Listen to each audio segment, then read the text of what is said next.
dalam persoalan ini. Dan saya mengkutuk pula. Dan seperti sudah kukatakan berulang kali dengan jelas dan tandas.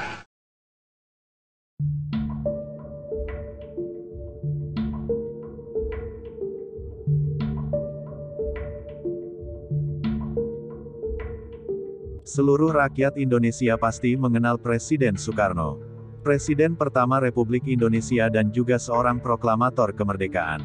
Namun tak banyak yang mengetahui bagaimana kehidupan Soekarno setelah dia tidak lagi menjadi seorang presiden. Semua berawal dari pemberontakan PKI, yang melakukan aksi pembantaian di Lubang Buaya, yang menewaskan 6 Jenderal TNI Angkatan Darat. Dan 1 perwira menengah, ketika TNI Angkatan Darat berhasil meredam pemberontakan PKI, yang saat itu di bawah komando Soeharto, menjadi pukulan mematikan untuk PKI dan antek-anteknya. Pada saat itu tanggal 6 Oktober tahun 1965, Presiden Soekarno mengumpulkan menteri-menteri Kabinet Dwikora di Istana Bogor, untuk melakukan sidang mengenai pembunuhan 6 Jenderal Utama Angkatan Darat. Dalam sidang itu PKI dituding berada di balik layar peristiwa G30S diwakili oleh Nyoto dan M. Halukman, sedangkan di Panusantara Aidit sang ketua belum diketahui keberadaannya. Nyoto membela PKI, menyatakan bahwa PKI tak terlibat dan peristiwa itu adalah masalah internal Angkatan Darat. Wartawan secara terbatas dibolehkan meliput sidang itu, dan saat itu TVRI pun menyiarkannya. Di layar televisi Soekarno tampak tenang dan banyak senyum seolah-olah tak terjadi apa-apa. Soekarno tampak santai guyonan dengan wartawan dan merokok. Dewi kecewa dengan tingkah Soekarno di televisi, kemudian menulis surat untuk memperingatkan Soekarno. Di tengah situasi yang tak menentu seperti itu sikap Soekarno jelas rawan disalahartikan. Terlebih lagi Presiden Soekarno tak hadir dalam pemakaman para jenderal sehari sebelumnya. 2 hari kemudian Soekarno membalas surat Dewi, sebagaimana dikutip film Koopmans. Dalam Bung Karno Sahabatku tahun 2001 halaman 226. Soekarno menjawab, "Hai kamu jangan salah memahami saya pada rapat kabinet itu. Saya tersenyum untuk menunjukkan kepada dunia bahwa saya aman, dan bahwa situasi sudah kukendalikan. Saya juga tertawa untuk memberikan kepercayaan dan kekuatan kepada rakyat saya." Ternyata Presiden Soekarno salah perhitungan, dan kekhawatiran Dewi pun terjadi.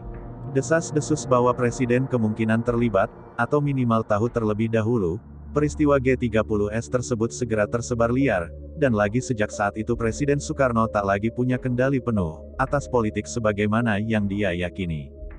Setelah PKI dan semua bawahan-bawahannya dibabat abis, TNI Angkatan Darat seakan tak terbendung. Soeharto perlahan-lahan mengambil alih panggung kekuasaan dan mengikis kekuasaan Soekarno. Setelah Soekarno menandatangani surat perintah 11 Maret tahun 1966. Besoknya Soeharto membubarkan PKI, dan pada tanggal 18 Maret menangkap 15 menteri yang memihak Soekarno. Lalu pada tanggal 27 Maret Soekarno dengan sangat terpaksa, mengumpulkan kabinet baru bentukan Soeharto.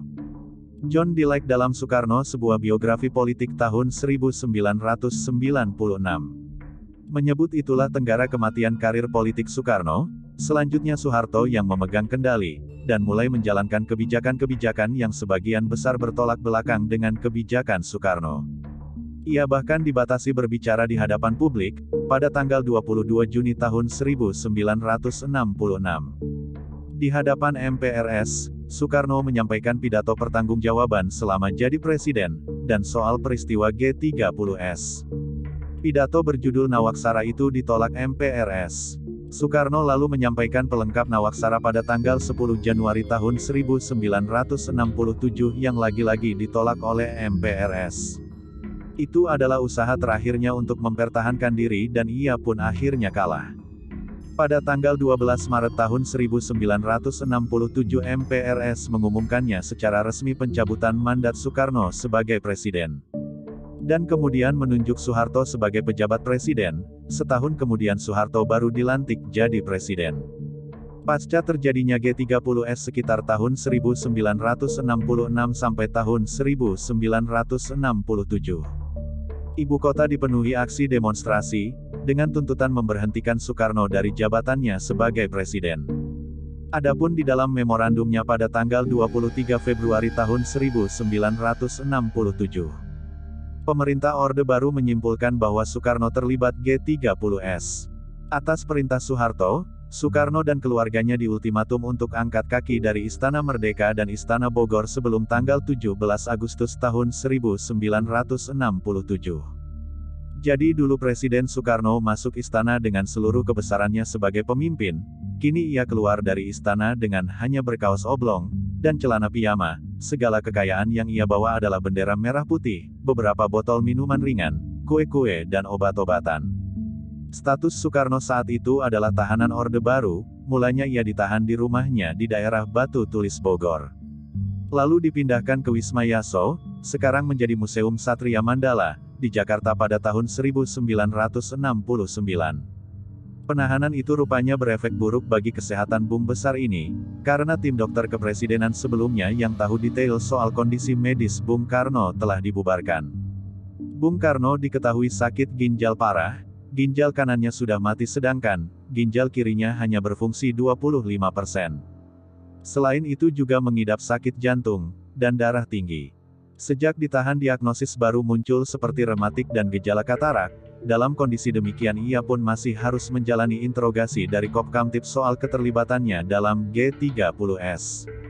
Tapi yang paling tragis dari Presiden Soekarno kini adalah kenyataan, bahwa ia harus menghadapi semua itu nyaris sendirian, ia dijaga sedemikian ketat dan diputus dari dunia luar. Bahkan anak-anak dan istrinya harus dapat izin khusus untuk sekedar menemuinya. Itu pun dengan waktu terbatas. Dalam keadaan seperti itu Bung Karno mendesak Dewi untuk pergi ke Jepang demi keamanannya. Tak berapa lama Dewi melahirkan bayi perempuan, buah cintanya dengan Soekarno di sana, pada awal tahun 1970. Keduanya resmi bercerai, begitu juga Haryati dan Yurike Sanger. Fatmawati meski tak bercerai sudah putus hubungan dengan Soekarno sejak menikahi Hartini pada tahun 1953. Sejak saat itu hanya sekali ia bertemu lagi dengan Soekarno, saat pernikahan Guntur Soekarno Putra pada tahun 1970 pada akhirnya pun keduanya bercerai setelah itu. Hanya Hartini yang bertahan hingga saat-saat terakhir Soekarno terpencil dan kesepian itulah warna dunia Soekarno saat itu. Sampai akhirnya Bung Karno terkena depresi, setiap hari hanya duduk sambil termenung, malah kadang-kadang ngomong sendirian, memorinya berubah kesehatannya terus-menerus semakin merosot kenang. Ketua Tim Dokter Kepresidenan yang merawat Bung Karno Mahar Marjono. Sebagaimana dikutip oleh Julius Sport dalam Gerakan Dikubur September Pelaku Pahlawan dan Petualangan tahun 2011 halaman 80. Pada tanggal 6 Juni tahun 1970, Soekarno merayakan ulang tahunnya yang ke-69, kelima anaknya dari Fatmawati serta Hartini dan kedua anaknya Bayu dan Taufan hadir di Wisma Yaso di hari bahagia itu. Tak ada karangan bunga, ucapan selamat atau hadiah-hadiah sebagaimana tahun-tahun sebelumnya. Yang ada hanyalah Soekarno yang semakin ringkih digerogoti penyakit dan depresi. Pada tanggal 11 Juli Soekarno dilarikan ke RSPH di Gatot Subroto, karena kondisi tubuhnya memburuk. Soekarno terbaring lemah di sebuah ruangan yang terletak di ujung rumah sakit, bercak kelabu untuk mencapai kamar itu harus melalui beberapa koridor yang dijaga militer dengan persenjataan lengkap. Tulis Peter Kasenda dalam hari-hari terakhir Soekarno tahun 2013 halaman 230. Di saat-saat kritis itu datanglah tamu yang barangkali bisa memberi sedikit kelegaan di hati Soekarno.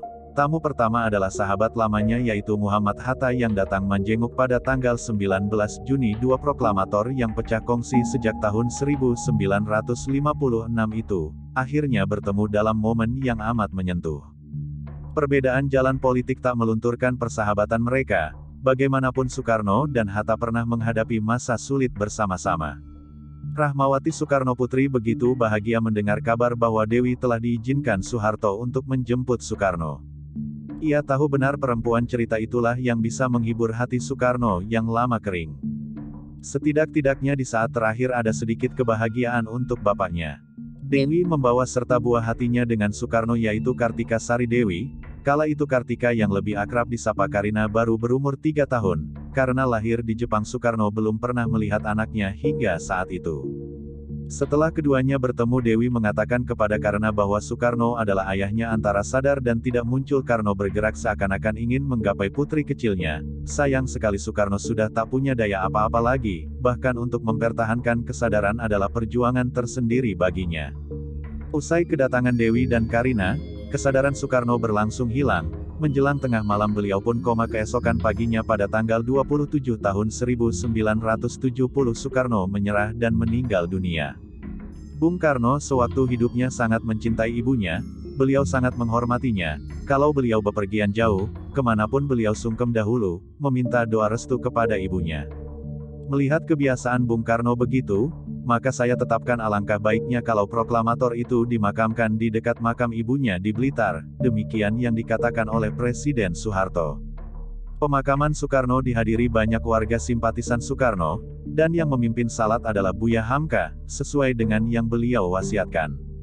Itulah keadaan Presiden Soekarno di akhir hidupnya, di mana dia menjadi tahanan Orde Baru. Terlihat tragis memang, tapi di lain sisi Soeharto juga tak ingin PKI bangkit kembali.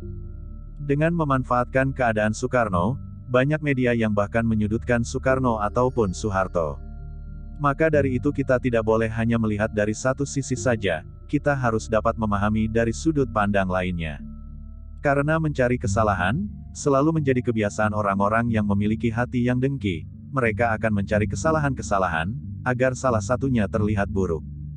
Tapi kita sebagai generasi penerus bangsa ini, harus bisa mengambil hikmah dari kisah semua tokoh-tokoh masa lalu, ambil yang baik dan tentunya buang yang buruknya. Jika kalian suka dengan video ini silahkan tekan tombol subscribe dan berikan jempol ke atas, dan jika kalian menganggap video ini bermanfaat, maka bagikanlah untuk teman-teman kalian yang lain. Terima kasih sudah menonton.